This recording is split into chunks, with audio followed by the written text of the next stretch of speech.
በአንድ ወቅት በኢትዮጵያ በረሃማ እና ገጠራማ ስፍራ ለአንድ ሳንቲም እንኳ የሚቸገር አንድ ምስኪን እረኛ ነበረ። ይህ ሕፃን ከዓመታት በኋላ የዓለማችን ታላላቅ ቢሊዮነሮች ዝርዝር ይቀላቀላል፣ የሳዑዲ አረቢያን ንጉሳውያን ቤተሰቦች ጉልበት ያንቀጠቅጣል፣ የኢትዮጵያንም ኢኮኖሚ ብቻውን ይበውዛል ብሎ ያሰበ አንድም ሰው አልነበረም። ነገር ግን ከዚህ ታላቅ ስኬት በስተጀርባ በደህንነት አካላት መታገት፣ በቢሊዮን የሚቆጠር ዶላር መወረስ፣ በሞትና በሕይወት መካከል የተደረገ አስፈሪ ትግል ነበረ። ከአሸዋዊው ምድር እስከ ወርቅ ማዕድን የሼህ መሐመድ ሁሴን አላሙዲን እውነተኛ የሕይወት ምስጢር እነሆ። ሼህ መሐመድ ሁሴን አላሙዲ የተወለዱት በ1946 ዓመተ ምህረት በኢትዮጵያ ታሪካዊቷ የደሴ ከተማ ነው። አባታቸው የመናዊ ሀብታም ነጋዴ ሲሆኑ እናታቸው ጀግና የወሎ ሴት ነበሩ። መሐመድ አልአሙዲ ገና በልጅነታቸው ብልህ ነገሮችን፣ ፈጣን የማስተዋል እና የማስላት ልዩ ተሰጥኦ ነበራቸው።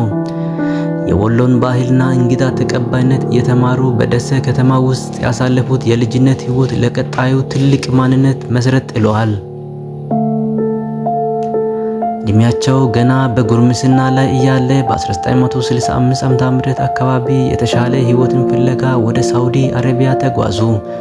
ነገር ግን ሳዑዲ እንደደረሱ አልጋ በአልጋ አልነበረም የጠበቃቸው።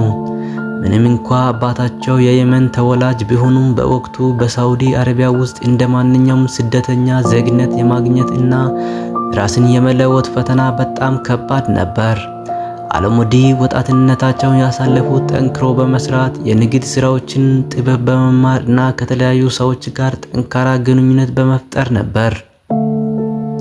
ታዲያ አላሙዲ እንዴት ከምስኪን ስደተኛነት ወደ ቢሊየነርነት ተሻገሩ? ምስጢሩ ሁለት ነገሮች ናቸው፤ እምነትና ኮንስትራክሽን። በ1970ዎቹ መገባደጃ ላይ በሳዑዲ አረቢያውያን የነዳጅ ሀብት መመንደጉን ተከትሎ ትልልቅ ህንፃዎችን መገንባት ጀመሩ። አላሙዲ ይህንን ወርቃማ ዕድል ተጠቀሙበት። ኮራል ኢንተርናሽናል ወይም መሐመድ ኢንተርናሽናል ሪሰርች ኤንድ ኦርጋናይዜሽን ወይም ሚድሮክ የተባለውን ኩባንያቸውን በመመስረት ከሳዑዲ ንጉሳውያን ቤተሰቦች ጋር የጠበቀ ወዳጅነት መሰረቱ። ትልልቅ የኮንስትራክሽን እና የመንግስት ፕሮጀክቶችን በታማኝነት በጥራት በማጠናቀቅ የንጉሱን ልብ አሸነፉ። በመቀጠልም ወደ ስዊድን ሀገር በመሄድ የነዳጅ ማጣሪያ ኩባንያዎችን ፕሪም በመግዛት የሀብት ማማ ላይ ወጡ። የፎርብስ መጽሔት የዓለማችን ጥቁር ቢሊዮነር አድርጎ መዘገባቸው። ሼህ መሐመድ አልአሙዲ ለኢትዮጵያ ያላቸው ፍቅር ልዩ ነበር። በተለይም በኢህአዴግ ዘመን መንግስት ከቀድሞ ጠቅላይ ሚኒስትር መለስ ዜናዊ ጋር የነበራቸው ግንኙነት በጣም የጠበቀ እና ታሪካዊ ነበር።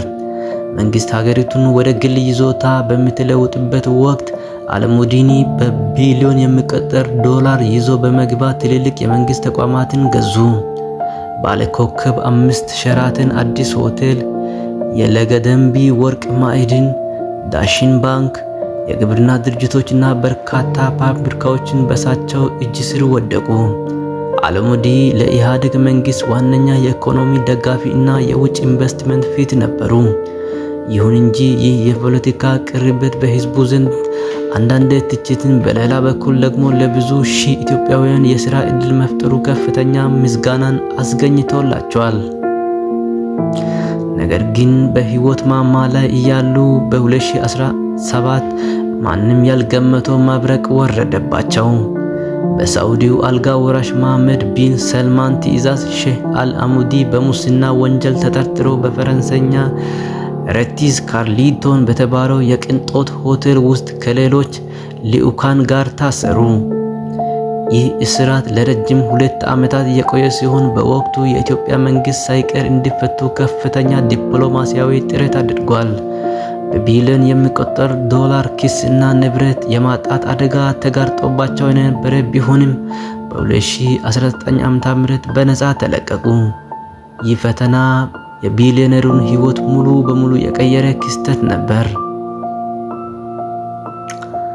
ከደሴ ከተማ ድህነት እስከ ዓለም አቀፍ የነዳጅ ረግ እና የሳዑዲ እስር ቤት የሼህ መሐመድ ሁሴን አልአሙዲ ታሪክ የጽናት የብልህነት እና የትግል ውጤት ነው። እናንተስ ስለ እኚህ ታላቅ ባለሀብት ምን ታስባላችሁ? ሐሳባችሁን ኮሜንት ላይ አስቀምጡልኝ። ቪዲዮን ከወደዳችሁ ላይክ እና ሼር ማድረግ እንዳትረሱ፣ ሳብስክራይብ ማድረግም እንዳትረሱ። በቀጣይ የትኛው ባለሀብት ታሪክ እንዲሰራ ትፈልጋላችሁ? ኮሜንት ላይ አስቀምጡልኝ። እስከሚቀጥለው ቪዲዮ ድረስ ጤናችሁ ይጠበቅ። ቻው። ዳዲ ቲዩብ ነን።